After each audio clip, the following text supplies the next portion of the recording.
You've been lied to about how money works, not by your parents, not by your teachers, but by a system that profits from keeping you confused. Think about it. You spent years learning algebra you'll never use, memorizing historical dates that don't matter, and writing essays nobody reads. But the skills that actually generate serious income, the ones that separate someone making $50,000 a year from someone making $500,000.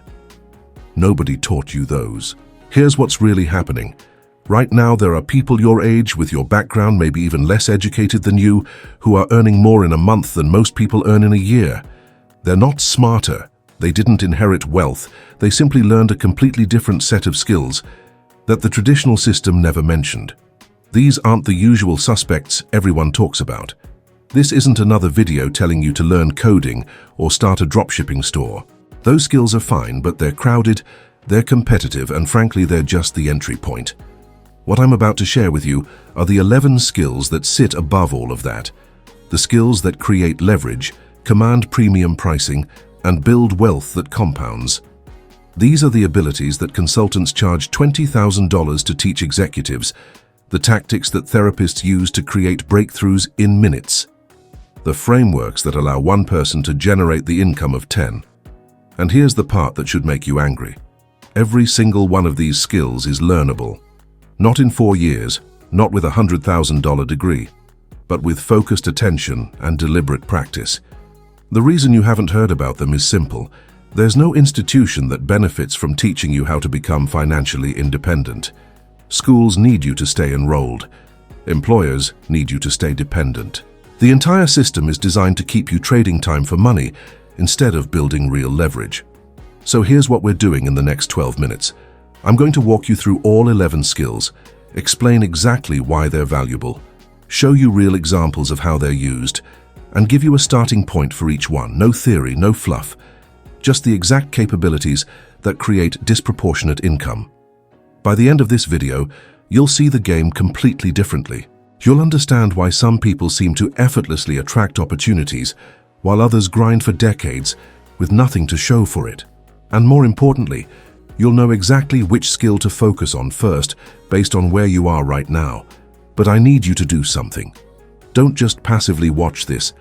Actually think about which of these skills you've seen other people use on you, because once you recognize these patterns, you can't unsee them. You'll start noticing them everywhere. In every advertisement, every negotiation, every successful person you encounter. And that awareness alone is worth more than most college courses. Let's start with the first skill, and this one is probably being used on you right now. Perception engineering. Your brain makes decisions about value in 1/10 of a second. Not 1 second, not after careful consideration. 1/10. That's 100 milliseconds between seeing something and your limbic system deciding whether it's valuable, trustworthy, or worth paying attention to. This is perception engineering, and it's the most valuable skill nobody teaches you, because once you understand it, you can never be manipulated by it again. Here's what's happening in your brain right now. When you encounter any offer, any person, any opportunity, your amygdala checks it against everything stored in your hippocampus. It's asking one question. Does this match something I've seen before, and is it safe? But here's where it gets interesting. The first piece of information you receive becomes the anchor. Everything else you learn afterward gets compared to that initial data point.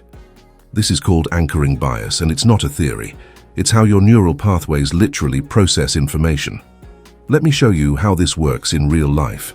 When you see a product originally priced at $250, marked down to $99, your brain doesn't evaluate whether $99 is a fair price. It compares 99 to 250.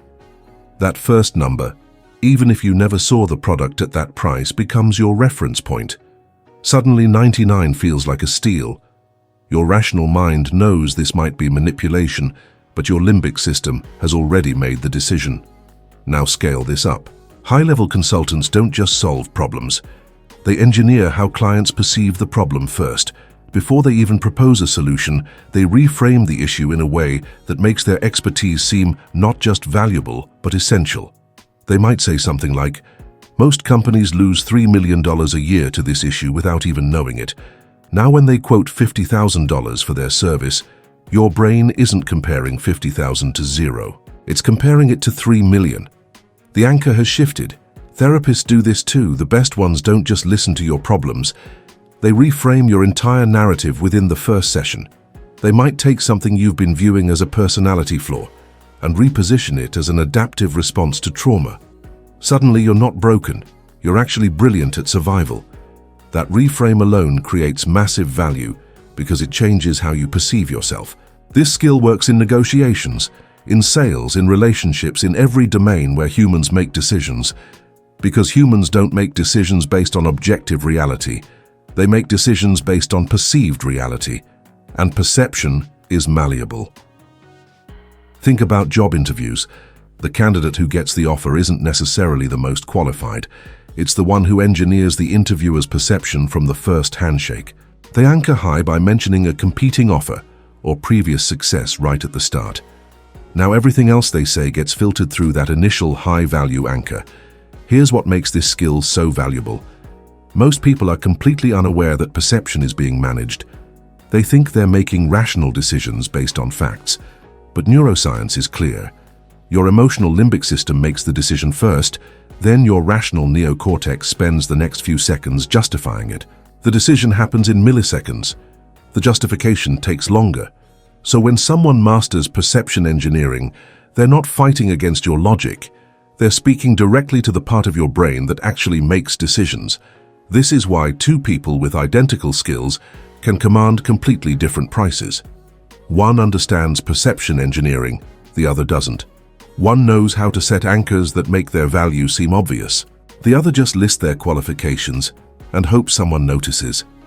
The difference in income isn't small, it's exponential. Leverage stacking. Most people understand leverage. They just use it wrong.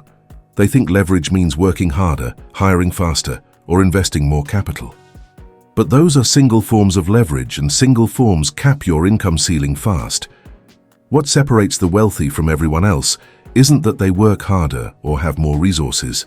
It's that they stack multiple types of leverage on top of each other, so that 1 hour of effort creates value in 4 or 5 different ways simultaneously. This is leverage stacking, and once you understand it, you'll never think about work the same way again. There are 4 primary types of leverage that matter. Capital, which is money working for you. Code, which is technology and automation doing the work. Content, which is media spreading your message while you sleep. And connections, which is other people's networks amplifying your reach.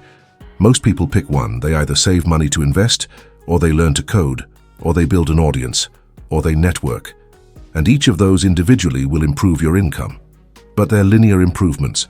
You trade time for slightly better returns. Here's what changes everything. When you stack leverage types, they multiply each other instead of adding. Let me show you what this looks like in practice. Imagine you create an online course. That's content leverage. You record it once and it can be sold infinitely without additional work from you. Now add code leverage. You set up automated email sequences, payment processing, and customer onboarding. The entire sales and delivery process runs without you touching it. Now add connection leverage. You partner with 3 other creators who have audiences in your niche. They promote your course to their networks in exchange for affiliate commissions. Suddenly your reach has multiplied by 4 without you doing any additional marketing. Now add capital leverage. You take the profit from your first 1,000 sales and invest it in paid advertising. Your return on ad spend is positive, so every dollar you put in generates $3 back. Now your income is compounding because you're reinvesting profits into a system that's already automated. That's 4 types of leverage working simultaneously. You created the course once. The code handles delivery. The connections bring customers. The capital scales the customer acquisition. And all of it runs whether you're working or sleeping. This is how someone making $50,000 a year jumps to $500,000 without working 10 times harder. But here's where most people fail. They try to stack leverage too early or in the wrong order. You can't use capital leverage if you don't have capital. You can't use connection leverage if you haven't built relationships. You can't use code leverage if you don't understand what to automate. The sequence matters. Start with whatever leverage you can access right now. If you have time but no money, build content leverage. Create something once that can be distributed infinitely. A YouTube channel, a podcast, a digital product. That's your foundation. Once you have content that works, add code leverage. Automate everything you're doing manually.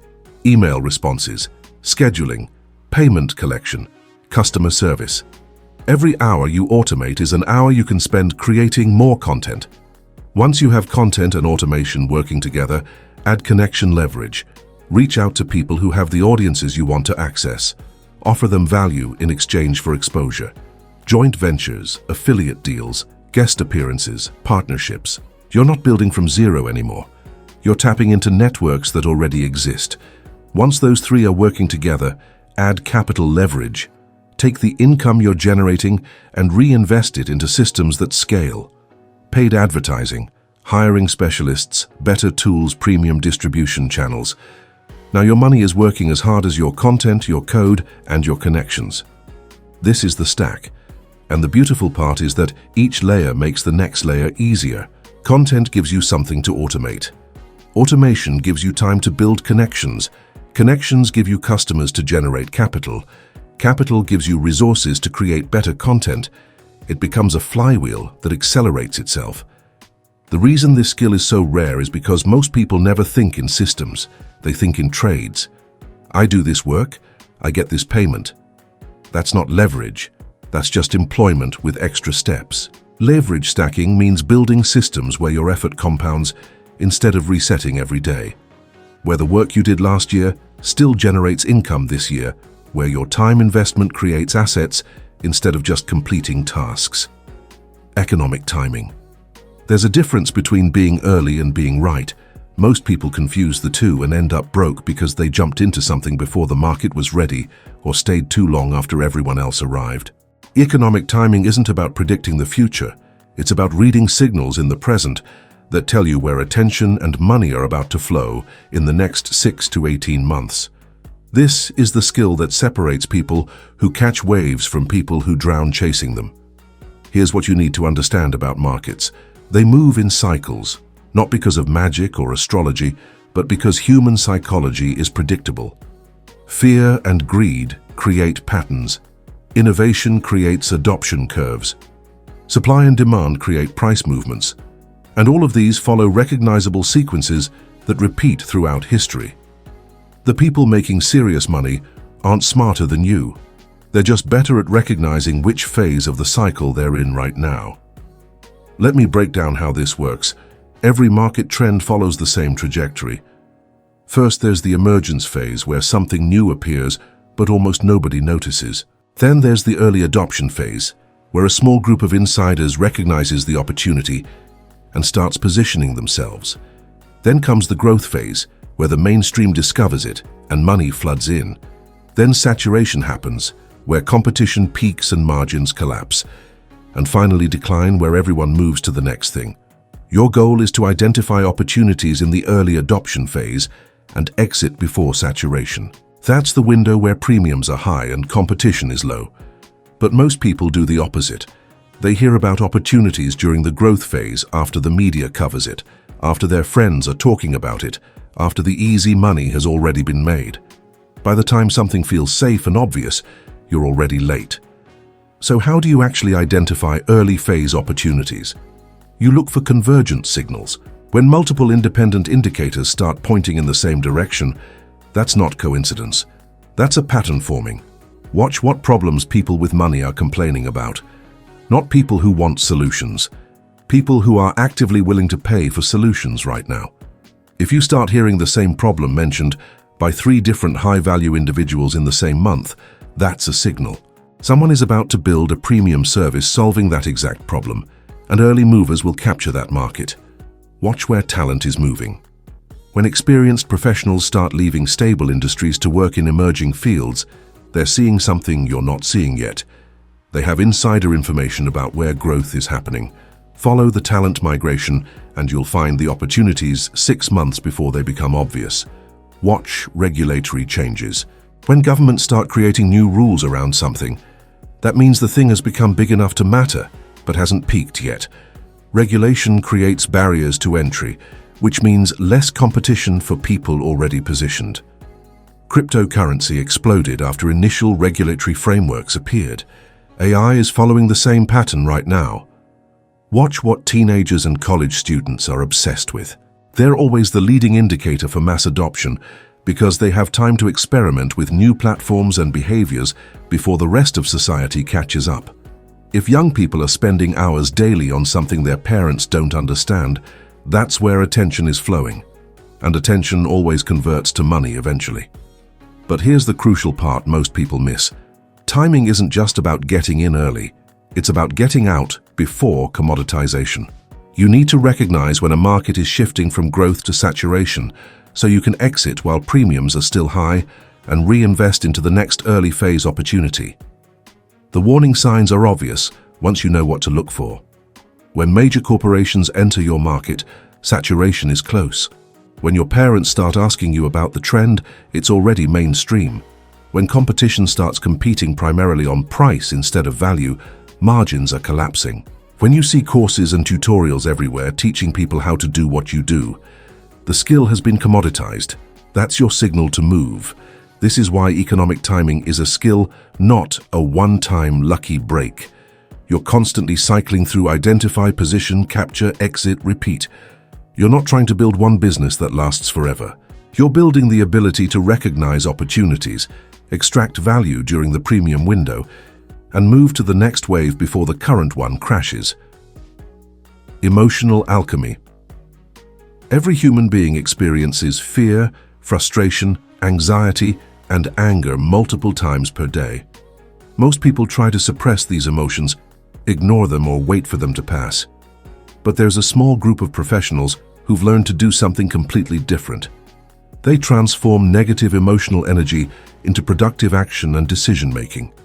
This is emotional alchemy, and it's what separates therapists who create breakthroughs in one session from those who talk in circles for years. It's what allows crisis negotiators to de-escalate hostage situations while everyone else panics. It's the skill that coaches charge $5,000 per hour to access. Here's what's happening in your brain when you feel a negative emotion. Your amygdala detects a threat and triggers your sympathetic nervous system. Your body floods with cortisol and adrenaline. Your prefrontal cortex, the part that handles rational thinking, starts shutting down.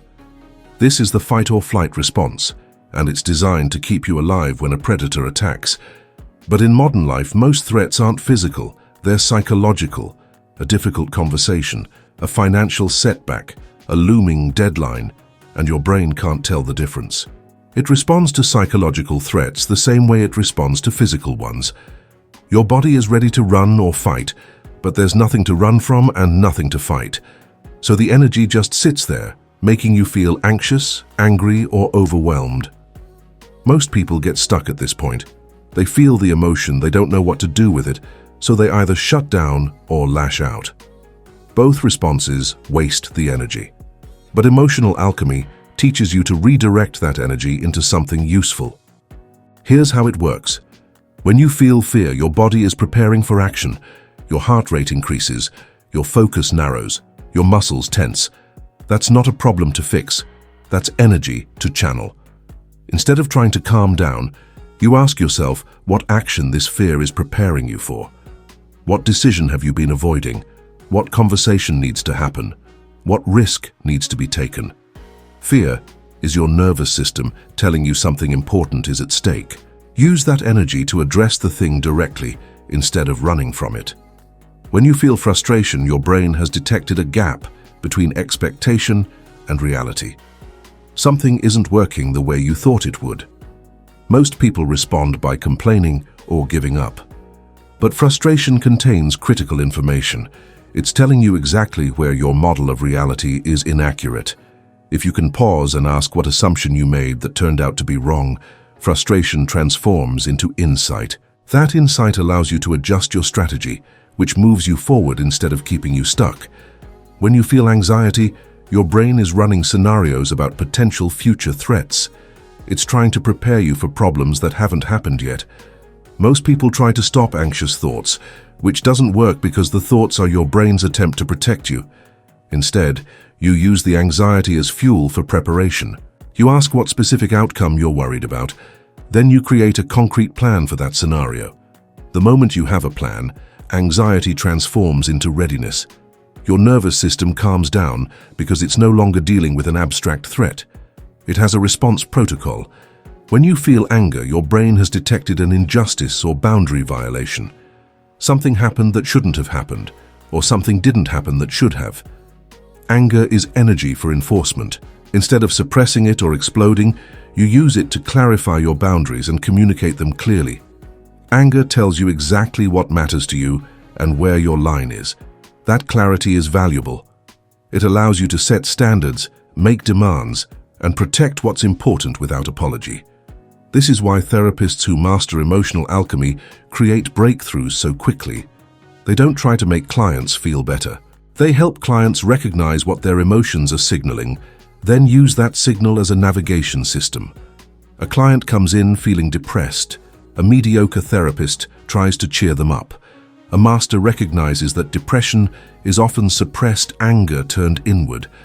They help the client identify what they're actually angry about, give them permission to feel it, then channel it into boundary setting or life changes. The depression lifts because the energy isn't stuck anymore. It's being used. Crisis negotiators do the same thing. When someone is holding hostages, they're in an extreme emotional state. A bad negotiator tries to calm them down or reason with them. A master negotiator allows them to vent, validates the emotion, then slowly redirects that emotional energy toward productive dialogue. They're not fighting the emotion, they're conducting it like electricity into a useful circuit. This skill is worth premium prices because most people are completely controlled by their emotions. They make terrible decisions when they're anxious. They sabotage relationships when they're angry. They miss opportunities when they're afraid. Someone who can transform those states in themselves or others creates immediate, tangible value. Information synthesis architecture. The internet contains more information than any human could consume in 10 lifetimes. Most people drown in it. They read articles, watch videos, take courses, and feel overwhelmed because nothing connects into a coherent picture. But there's a small group of people who do something completely different. They consume massive amounts of disparate information and reconstruct it into novel frameworks, systems, and insights that didn't exist before. This is information synthesis architecture, and it's how thought leaders, consultants, and strategists turn commodity knowledge into proprietary methodologies worth 6 figures. Here's the difference between research and synthesis. Research is collecting information. Synthesis is creating new knowledge by connecting information in ways nobody has connected it before. Anyone can Google facts. Very few people can take facts from neuroscience, business strategy, psychology, and history, then weave them together into a framework that solves a specific problem better than existing solutions. That ability to synthesize across domains is what creates intellectual property. Let me show you how this works. Imagine you're studying productivity. You could read productivity books and repeat what they say. That's not valuable because everyone has access to the same books. Or you could read neuroscience research about attention, military strategy about resource allocation, athletic training about recovery cycles, and behavioral economics about decision fatigue. Then you synthesize those 4 domains into a new productivity framework that combines insights nobody has combined before. Now you have something proprietary, something that can't be Googled because it only exists in your mind. That's intellectual property you can package and sell. The skill isn't knowing more information than other people. It's seeing connections between information that other people miss. Most people organize knowledge vertically. They become experts in one narrow domain and go deeper and deeper. But the highest value comes from horizontal synthesis, taking insights from multiple unrelated domains and finding the patterns that apply across all of them. This is how breakthrough innovations happen. The person who invented the first computer mouse studied both computer science and user interface design. But the breakthrough came from applying principles of ergonomics from industrial design. That cross-domain synthesis created something entirely new. The challenge is that your brain isn't naturally wired to do this. Your hippocampus organizes memories by category. Work goes in one box, Personal life goes in another. Hobbies go in a third. This categorical thinking is efficient for daily survival, but terrible for innovation.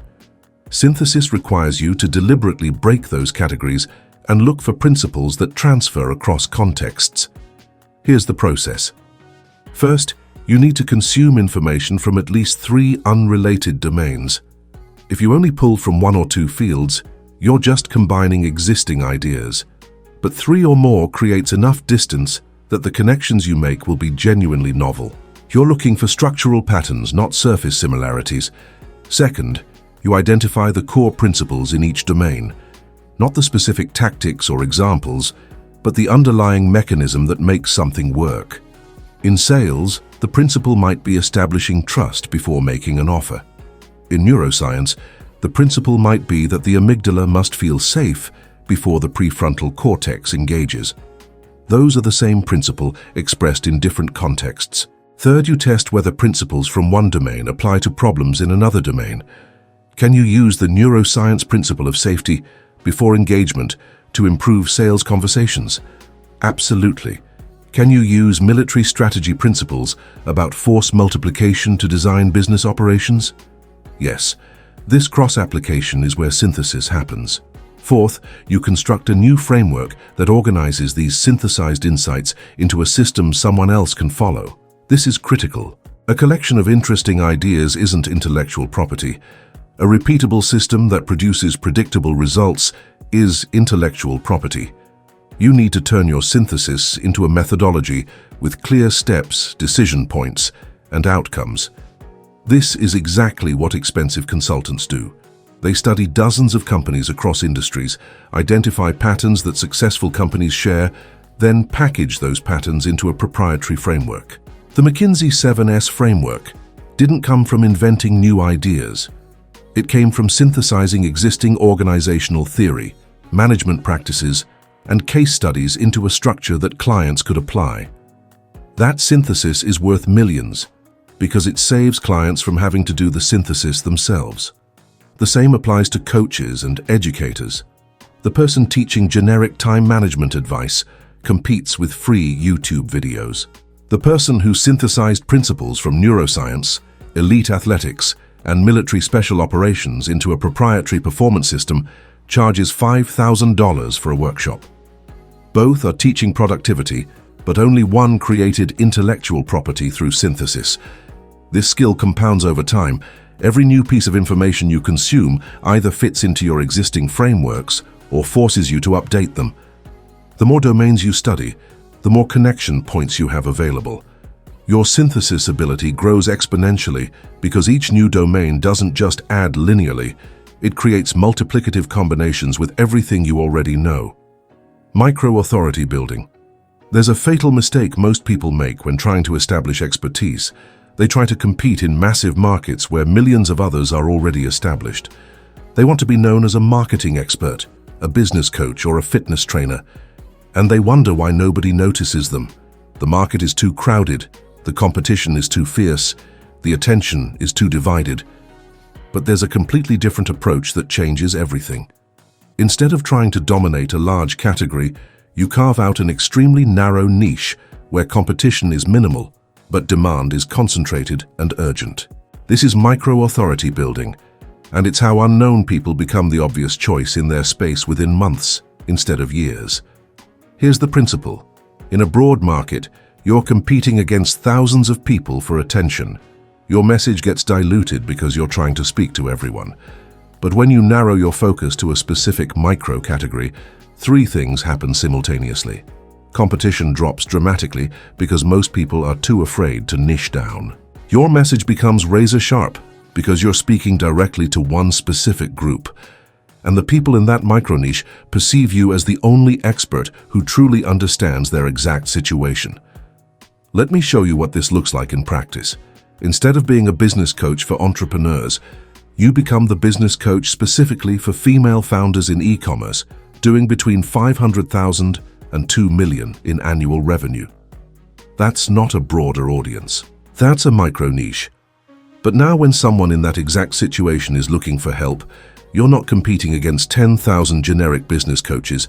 You're the only person speaking their exact language about their exact problems at their exact stage. You become the obvious choice by default. This works because of how human psychology processes expertise. When someone has a specific problem, they don't want a generalist. They want a specialist who has solved their exact problem dozens of times before. A cardiologist charges more than a general practitioner because they only focus on hearts. A patent attorney who specializes in biotech IP charges more than a general lawyer because their expertise is narrow and deep. The same principle applies to any skill or service. The narrower your focus, the higher your perceived value to the people inside that focus. Most people resist this because they're afraid of leaving money on the table. They think if they narrow their focus, they'll exclude too many potential clients. But the opposite is true. When you try to serve everyone, you attract no one because your message isn't compelling to anyone specifically. When you narrow your focus, you become magnetic to the exact people you're targeting. And here's the part most people miss. Once you dominate a micro niche, you can always expand. But you can't dominate a broad market from the start. You need to own the small pond first, then expand into adjacent waters. This is exactly how major companies grew. Amazon started by only selling books online. Not everything, just books. Once they owned that micro category, they expanded to electronics, then clothing, then everything.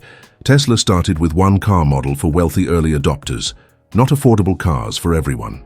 Once they dominated the luxury electric vehicle niche, they expanded down market. Facebook started at one university, not the entire internet. Once they owned Harvard, they expanded to other schools, then to everyone. The pattern is always the same. Narrow focus creates dominance. Dominance creates resources. Resources enable expansion. But you cannot skip the first step. So how do you identify the right micro niche? You look for 3 indicators. First, concentrated pain. The people in this niche need to have a specific urgent problem they're actively trying to solve right now, not a vague desire for improvement. A specific problem causing them measurable pain. Second, ability to pay. The niche needs to contain people who have money and are willing to spend it on solutions. Targeting broke college students with a premium service doesn't work no matter how narrow your focus. Third, accessibility. You need to be able to reach these people through identifiable channels. If your perfect niche exists, but has no communities, no publications, no gathering places, you can't access them efficiently. Once you identify your micro niche, you become hyper-visible within it. You join every community where these people gather. You create content that speaks exclusively to their situation. You develop case studies and testimonials from people exactly like them. You use language and references that only insiders would understand. You become unavoidable within that small world. And because the niche is small, becoming unavoidable doesn't require massive effort. You might only need to publish 1 piece of highly targeted content per week, engage in 2 niche communities, and have 5 strong testimonials. That's enough to dominate a micro niche because there's so little competition. Within 6 months, you're the known expert. Within a year, you're turning down clients because demand exceeds your capacity. At that point, you have leverage. You can raise prices, get selective about who you work with, or expand into adjacent niches using your established credibility. Asymmetric value extraction. Most people believe creating more value requires more work. They think if they want to double their income, they need to work twice as hard or create twice as much content. But there's a completely different approach that changes the equation. You identify hidden value in assets, relationships, or knowledge you already possess, then monetize it with minimal additional effort. This is asymmetric value extraction, and it's how people generate multiple 6-figure income streams from a single core competency. Here's the principle. Every asset you create has multiple dimensions of value that can serve different markets or solve different problems. A single piece of work can be repurposed, repackaged, and repositioned to generate revenue in 5 or 10 different ways. Most people only extract one dimension of value, then move on to creating something new. But the highest earners extract every possible dimension before creating anything additional. Let me show you what this looks like. Imagine you conduct a 3-hour workshop for corporate clients. Most people deliver the workshop, collect the fee, and that's the end. But someone who understands asymmetric value extraction sees at least 8 revenue opportunities in that same 3 hours of work. First, you charge for the live workshop itself. That's the obvious revenue stream everyone captures. Second, you record the workshop and sell access to the recording as an on-demand course. Same content, different format, new customers who couldn't attend live. Third, you transcribe the workshop and turn it into an ebook. Now you're selling to people who prefer reading over watching. Fourth, you extract the 10 best insights from the workshop and create a series of social media posts. This builds your audience, which feeds future workshop sales. Fifth, you license the workshop content to other trainers who want to deliver it to their clients. You get a percentage of their fees without doing additional work. Sixth, you create a certification program where people pay to become accredited to teach your methodology. Now you're earning from people who want to use your framework professionally. Seventh, you offer a premium tier where clients get the workshop plus a one-on-one implementation session. Higher price point, same core content. Eighth, you use case studies from workshop participants as testimonials to sell consulting services. The workshop becomes lead generation for higher ticket offerings. That's 8 revenue streams from 3 hours of work. Same intellectual property, different packaging, different markets, different price points. This is asymmetric extraction. The work was done once, but the value is captured repeatedly. This principle applies to everything you create. A conversation you have with a colleague might contain insights worth turning into a newsletter article.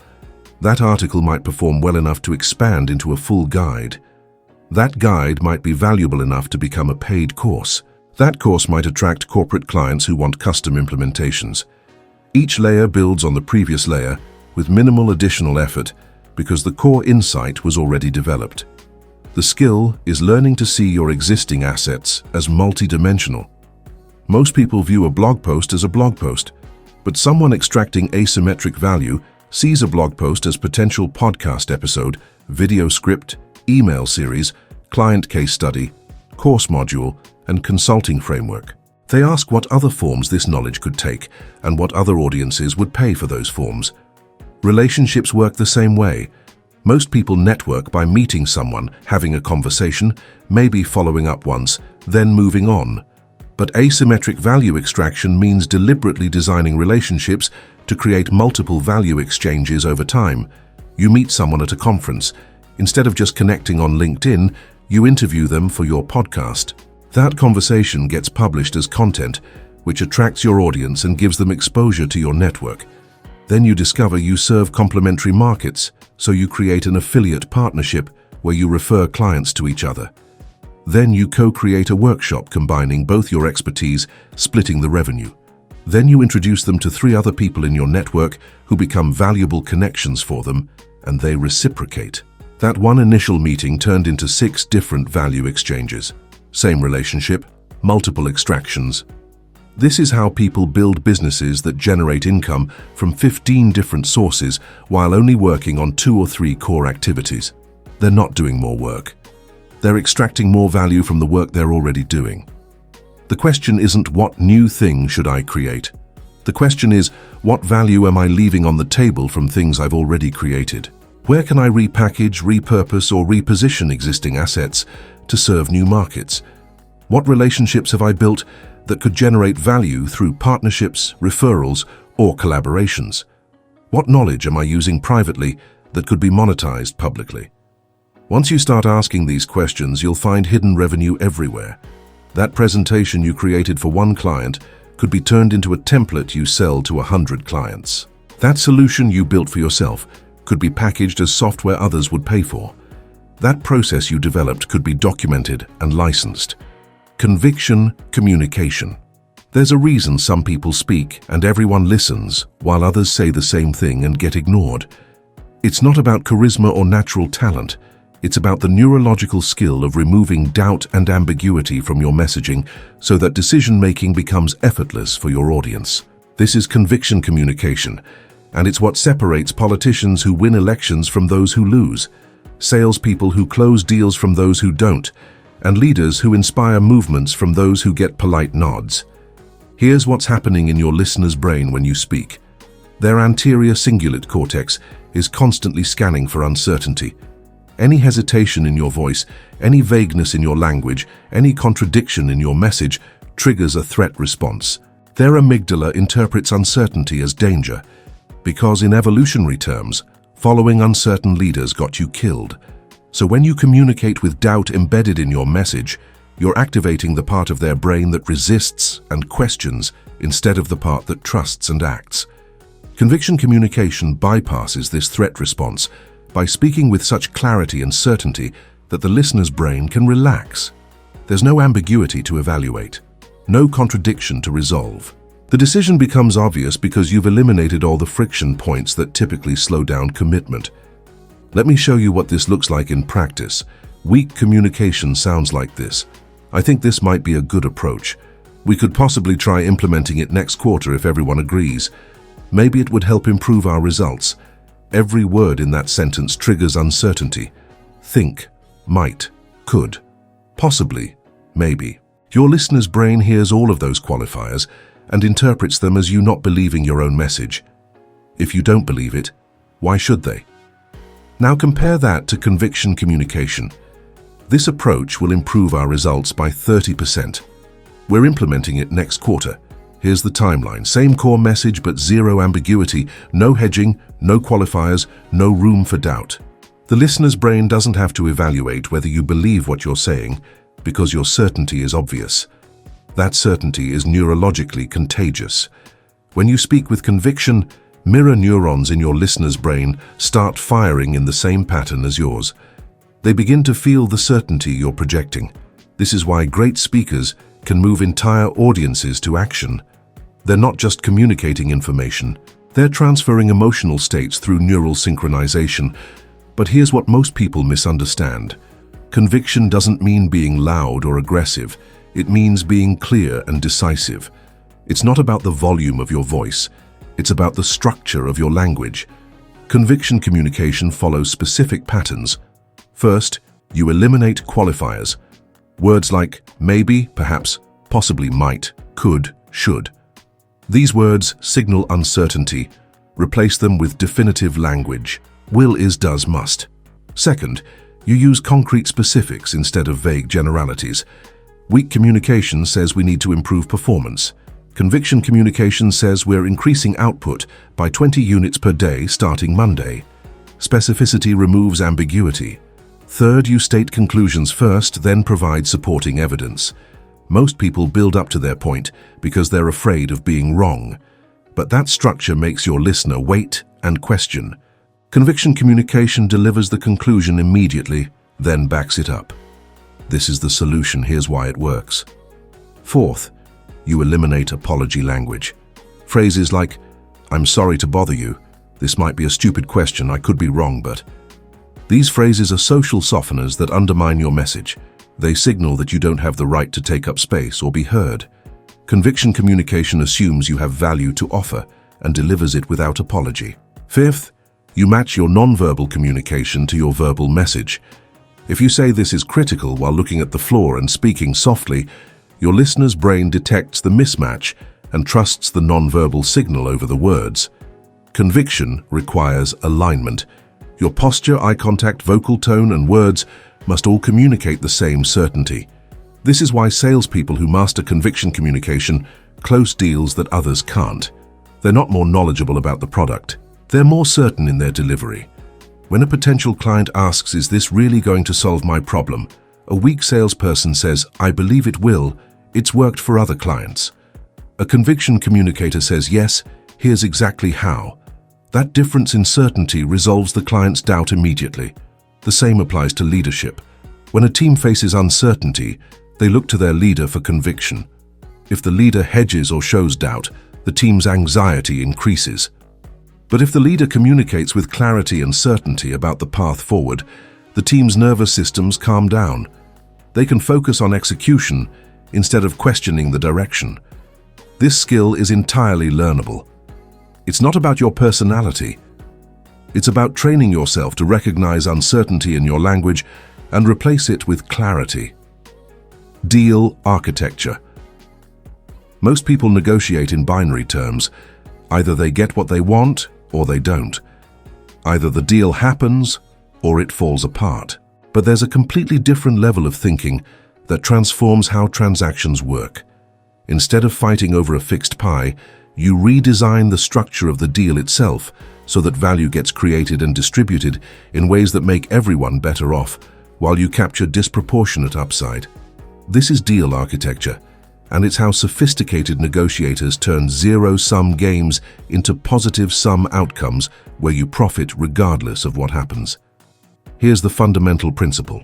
Every transaction has multiple variables you can adjust: price, timing, equity, revenue share, performance incentives, risk allocation, intellectual property rights, exclusivity terms, and dozens more.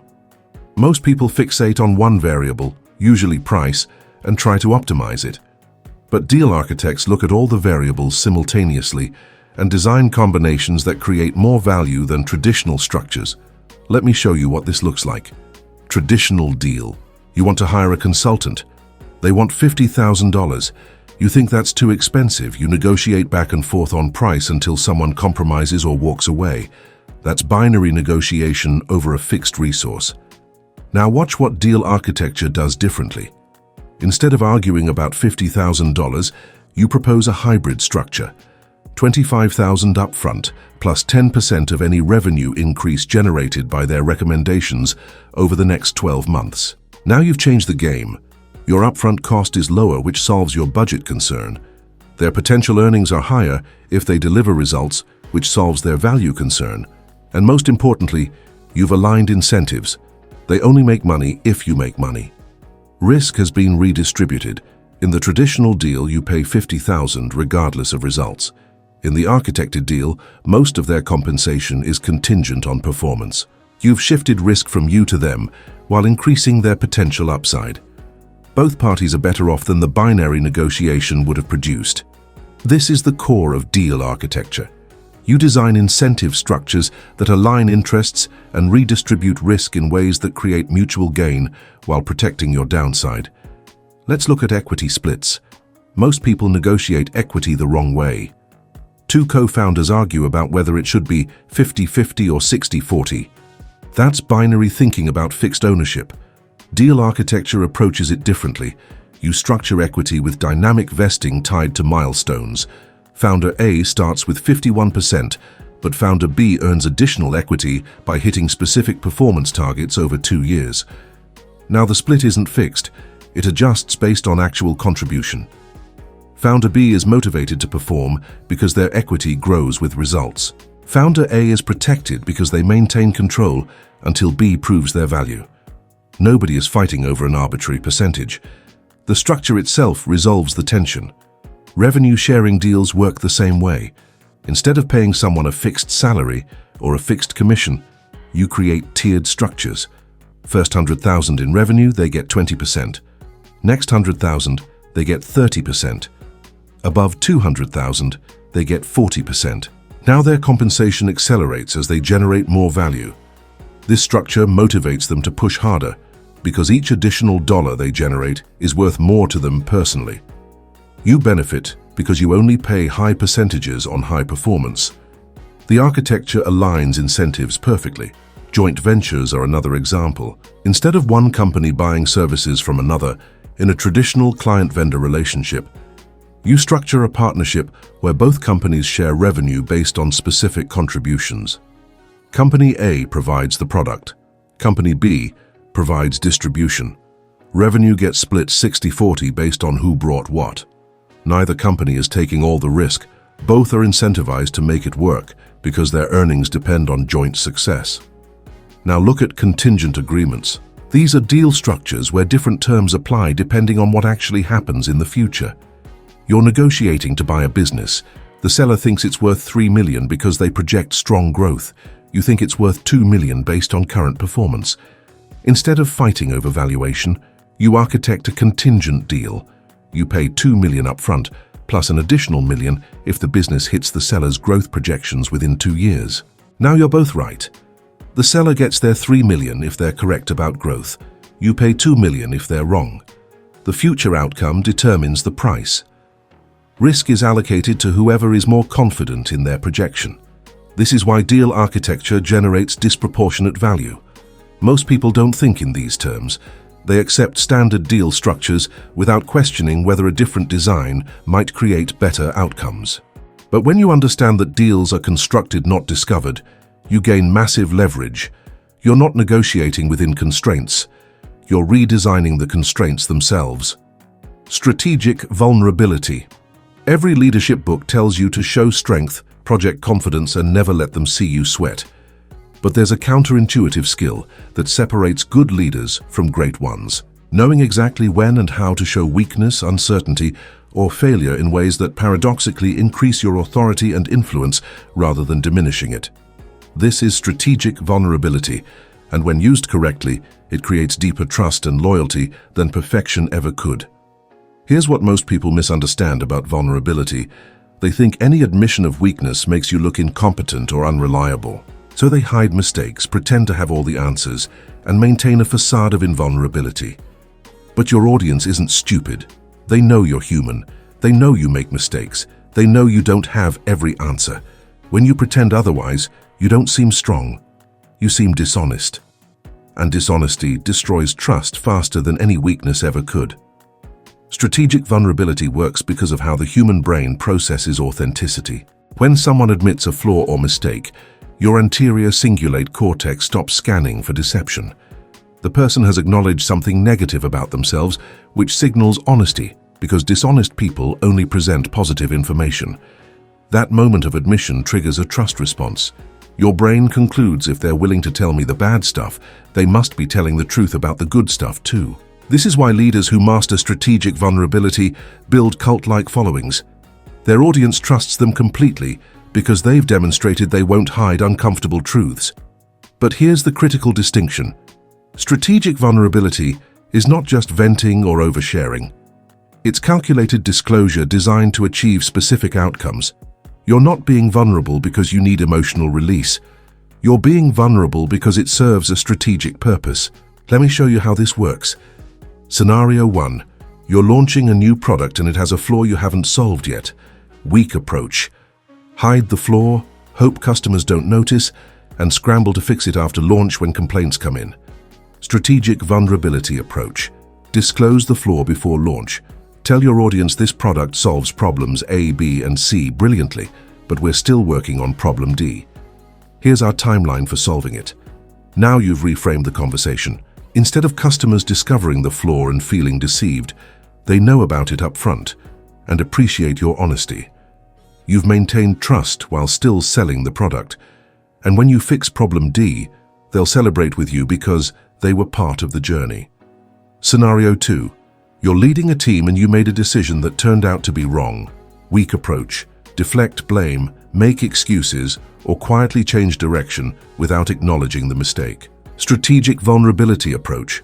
Call a meeting and say, I made the wrong call on this project. Here's what I missed in my analysis. Here's what we're doing differently going forward. What did you see that I didn't see? Now you've accomplished 3 things simultaneously.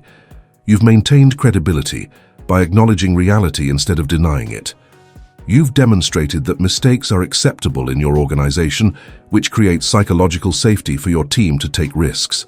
And you've invited input, which makes your team feel valued and gives you better information for future decisions.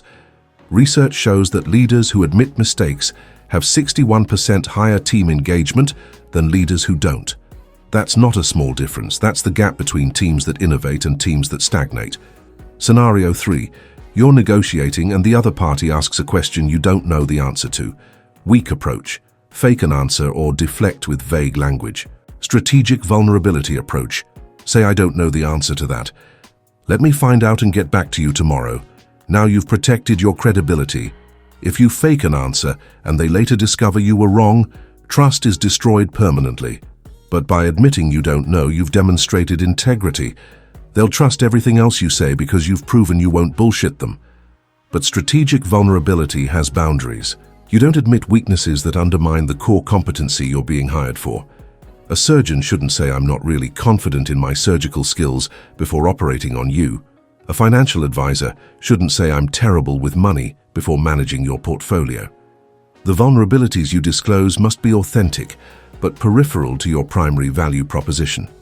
You admit struggles with work-life balance. You admit past failures that taught you lessons. You admit uncertainty about areas outside your expertise, but you never undermine confidence in the specific skill or knowledge you're being trusted to deliver. The other boundary is timing. You don't lead with vulnerability. You establish competence first, then add vulnerability to deepen connection. If you open with weakness before demonstrating value, you just seem incompetent. But if you demonstrate expertise first, then show vulnerability, it humanizes you without diminishing your authority. The permanence principle. Here's the uncomfortable truth nobody wants to tell you. Every skill you just learned will eventually become obsolete. The market will shift. Technology will advance. Competition will increase. What's valuable today will be commoditized tomorrow. Most people panic when they realize this. They cling desperately to the skills they've built, hoping they'll last forever. But there's a fundamentally different way to think about your career and income. You don't build permanence through skills. You build it through your capacity to continuously evolve, unlearn and relearn as markets change. This is the permanence principle, and it's the meta skill that makes all other skills obsolete-proof. Here's what separates people who build lasting wealth from those who have temporary success. The temporarily successful person masters one skill, monetizes it, then watches their income decline as that skill loses value. They spend their career reacting to obsolescence, always one step behind the market. The permanently successful person doesn't identify as their skills. They identify as an adaptive system, someone who learns how to recognize when change is coming, quickly acquire new capabilities, and position themselves ahead of the curve repeatedly throughout their lifetime. This is anti-fragility applied to income generation. You're not trying to avoid change. You're building the capacity to benefit from change. Every time the market shifts, you have the ability to shift with it or ahead of it. You're never trapped by a single expertise, because your real expertise is adaptation itself. Let me break down how this works neurologically. Your brain has two modes of operation. Exploit mode, where you use existing knowledge to maximize current performance, and explore mode, where you seek new information and develop new capabilities. Most people get stuck in exploit mode. They find something that works and just keep doing it until it stops working. By the time they realize the market has changed, they're years behind and scrambling to catch up. The permanence principle means deliberately alternating between these modes. You spend 80% of your time exploiting your current skills to generate income, but you reserve 20% for exploring adjacent skills and emerging opportunities. This keeps you perpetually positioned at the edge of what's working now and what's coming next. Research on skill obsolescence shows that technical skills now have a half-life of less than 5 years. What that means is, half of what you know today will be irrelevant or outdated within 5 years. The rate is accelerating. In the 1980s, a college degree gave you skills that lasted your entire career. Now a degree gives you skills that might last 5 years if you're lucky. This isn't a problem if you've built meta-learning capacity. Meta-learning is learning how to learn. It's the skill of rapidly acquiring new skills. Most people learn slowly because they're using inefficient methods. They read randomly, practice sporadically, and hope knowledge sticks. Meta-learners study the science of skill acquisition itself. They understand how memory consolidation works. They use spaced repetition and active recall instead of passive reading. They focus on deliberate practice targeting specific weaknesses rather than comfortable repetition of things they already know. They learn how to identify the 20% of any skill that produces 80% of results so they can become competent quickly. When you develop meta-learning capacity, new skills don't take years to acquire. They take weeks or months. That changes everything. You're no longer afraid of your current skills becoming obsolete because you know you can learn whatever comes next faster than most people can even recognize the need to learn it. But meta-learning alone isn't enough. You also need environmental scanning. This is the practice of continuously monitoring where markets, technology, and attention are moving. You're reading industry reports not in your field. You're paying attention to what problems high-value people are complaining about. You're noticing which adjacent skills are starting to command premium pricing. You're tracking regulatory changes that create new opportunities. This constant scanning gives you early warning signals. You see shifts coming 6 to 12 months before they become obvious. That lead time is enough to position yourself ahead of the curve, instead of reacting after it's too late. The third component is identity flexibility. Most people tie their identity to what they do. I'm a software developer. I'm a marketing consultant. I'm a financial advisor. That identity becomes a cage. When the market no longer values that specific role, they experience an identity crisis. They can't pivot because their entire sense of self is wrapped up in the old skill. The permanence principle requires you to hold your identity more loosely. You're not your current skill set. You're someone who solves valuable problems using whatever skills are most effective right now. When market conditions change, you don't lose yourself. You just change tools. This psychological flexibility is what allows you to abandon profitable skills before they peak and move into emerging areas while they're still undervalued. The final component is portfolio thinking. You don't bet everything on one skill or one income stream. You maintain a portfolio of capabilities at different life stages. Some skills are mature and generating maximum income right now. Some skills are growing and will generate more income in 2 years. Some skills are emerging and might become valuable in 5 years. This portfolio approach means you're never starting from zero when one skill declines. You always have other capabilities developing in parallel. When the market shifts, you just adjust which skills you emphasize. This is how you build career anti-fragility. You view yourself as an adaptive system rather than a collection of skills. You're constantly learning, scanning, and positioning. The work you're doing today generates income. But the real asset you're building is the capacity to generate income regardless of what skills the market values tomorrow.